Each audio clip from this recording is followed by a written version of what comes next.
Habiendo cubierto ya el tema 4.1, vamos a continuar nuestro repaso con el tema 4.2, el cual se denomina implementación de casos de prueba del software. Vean que estamos haciendo simplemente un repaso, una revisión general acerca de lo que es los contenidos. Se supone que tal como les pedí la semana pasada, ya ustedes deberían haber estudiado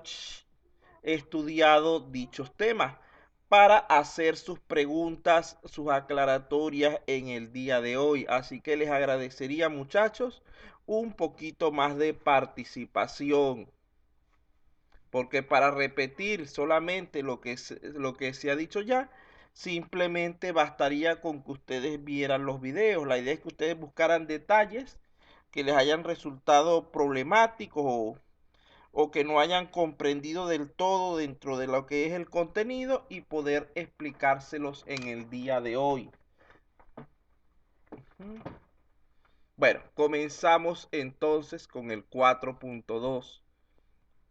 Fíjense que generalmente un caso de prueba está constituido por tres elementos básicos.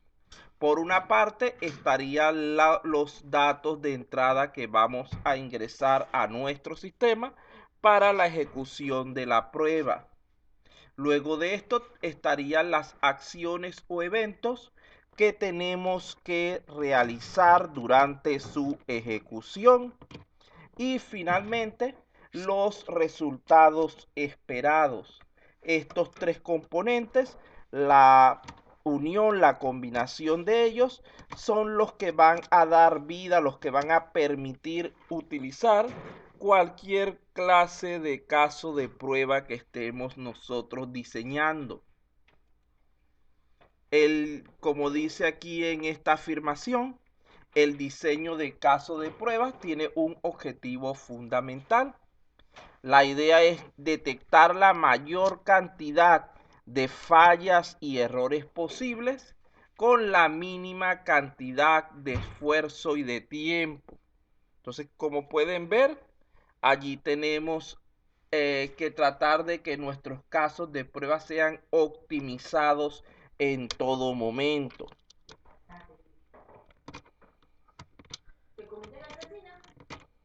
No.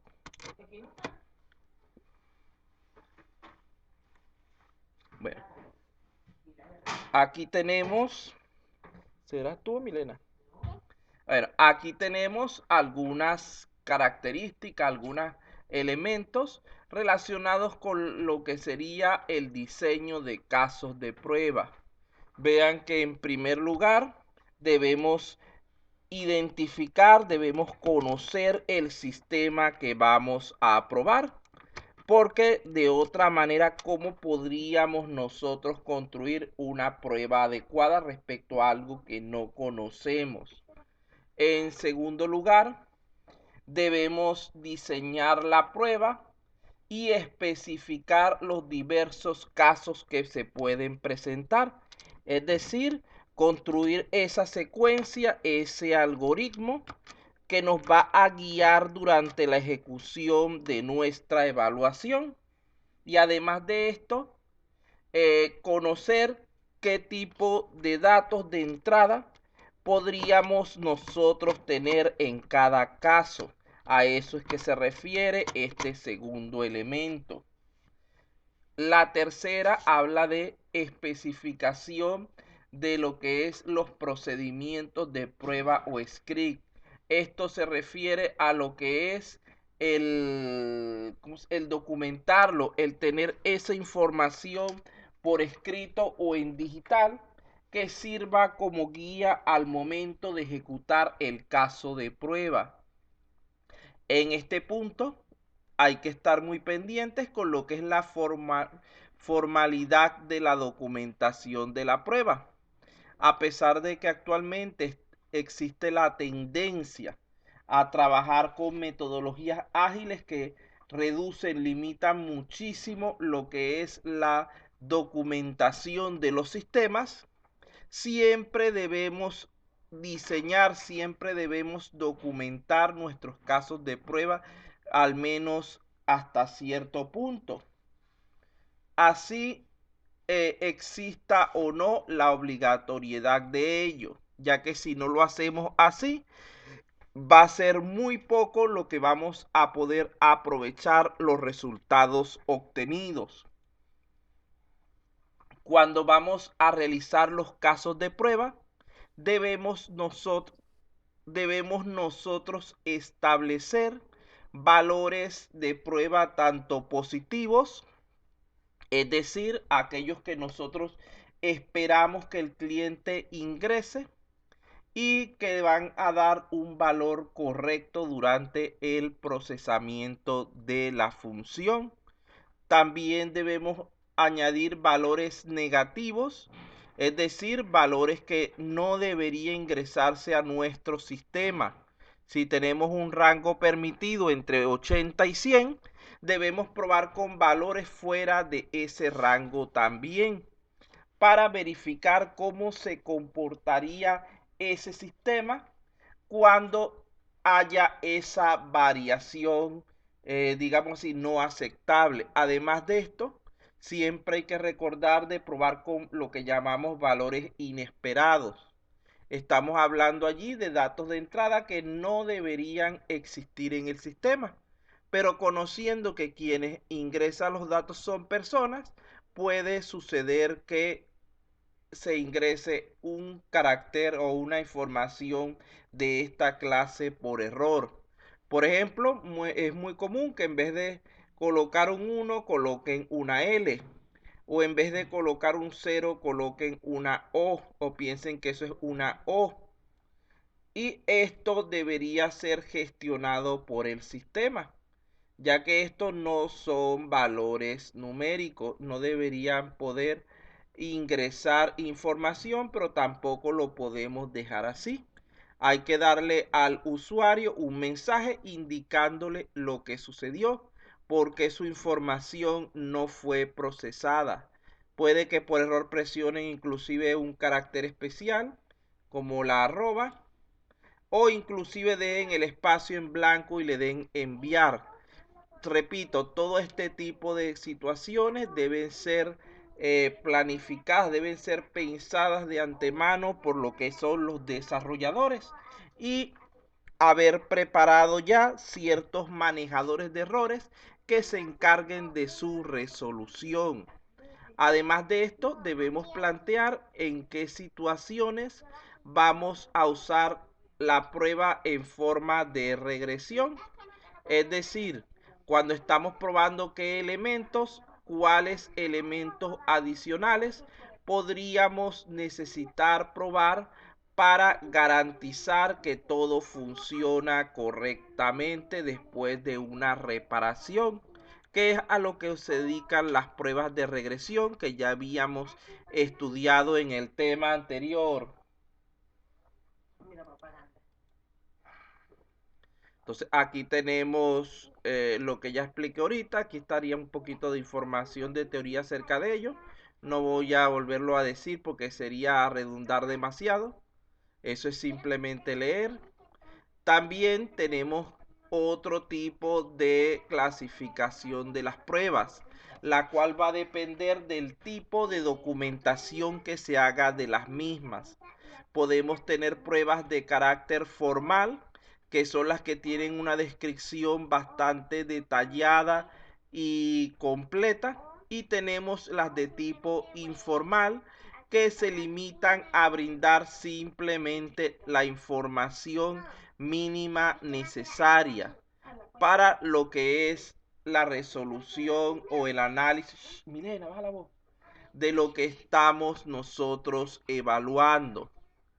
Inclusive muchas veces los modelos informales no poseen ni siquiera un formato estandarizado que permita registrar sus resultados.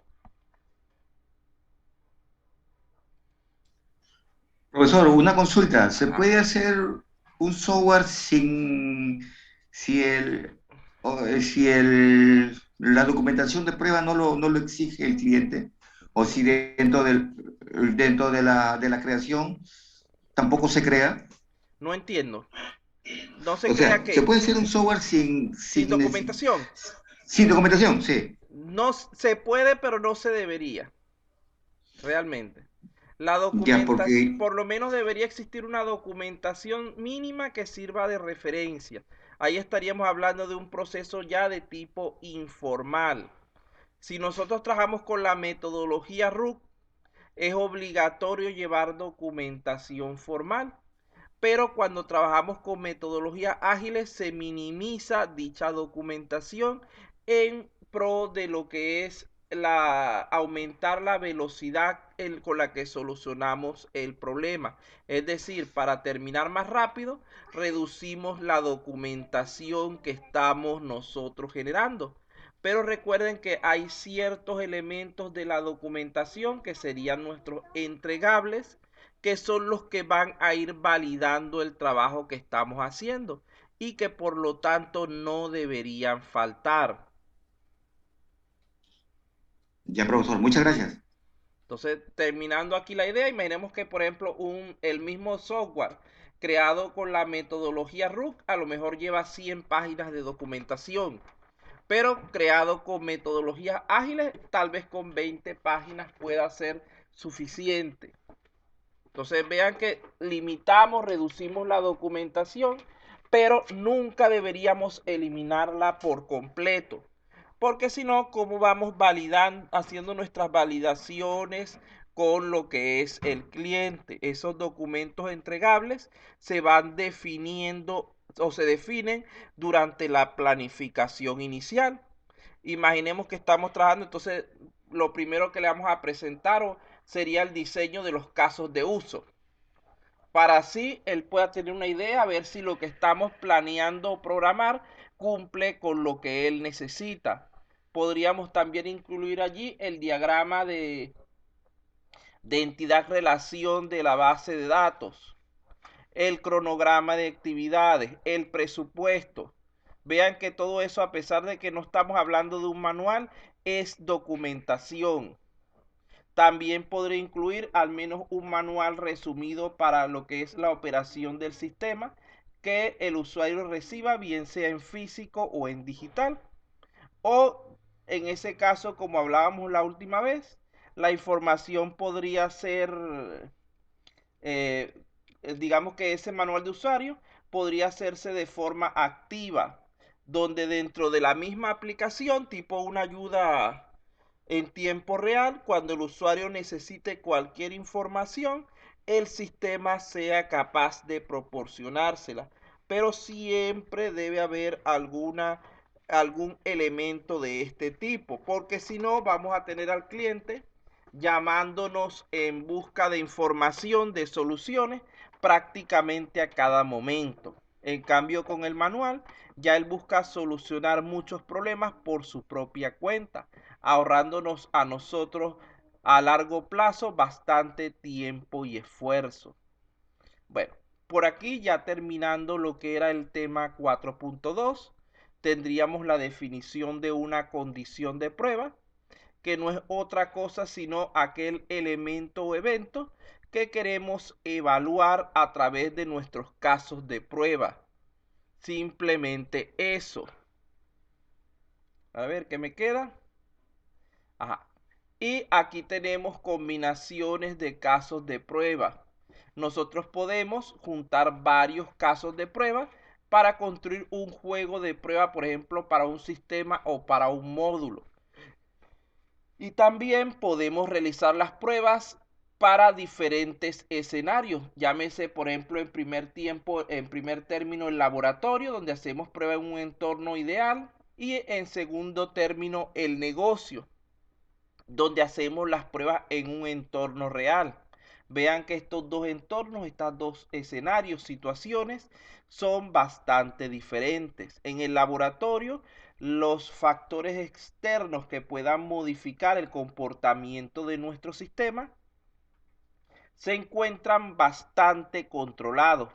Muchas veces podríamos decir que prácticamente controlados por completo. Pero en el mundo real esos factores están libres y por lo tanto estamos expuestos a sus efectos. Por lo tanto, hay que hacer pruebas en ambos escenarios. Una vez que nos aseguremos que en el laboratorio todo trabaja bien, pasamos a probarla en el mundo real.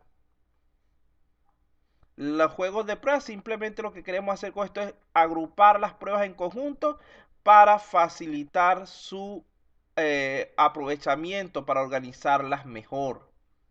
Bueno, ya con esto, muchachos, creo que sí, que terminaría nuestro tema 4.2. ¿Alguien tiene alguna consulta al respecto?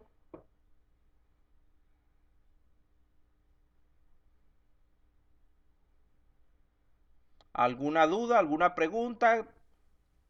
Profesor, en las pruebas que usted, perdón, en la lámina 8 que usted habló acerca sobre la regresión, Ajá. ¿no? ¿Se pueden reevaluar los datos reingresados? Claro, mira, imaginemos que nosotros estamos haciendo una prueba de un caso de uso. El caso de uso número 1 con un conjunto de datos de entrada A, B, C, D. Y resulta ser que en ese caso de uso originalmente falló algo. Se supone que con estos datos de entrada debía todo trabajar correctamente. Nosotros llegamos, hacemos la reparación del sistema.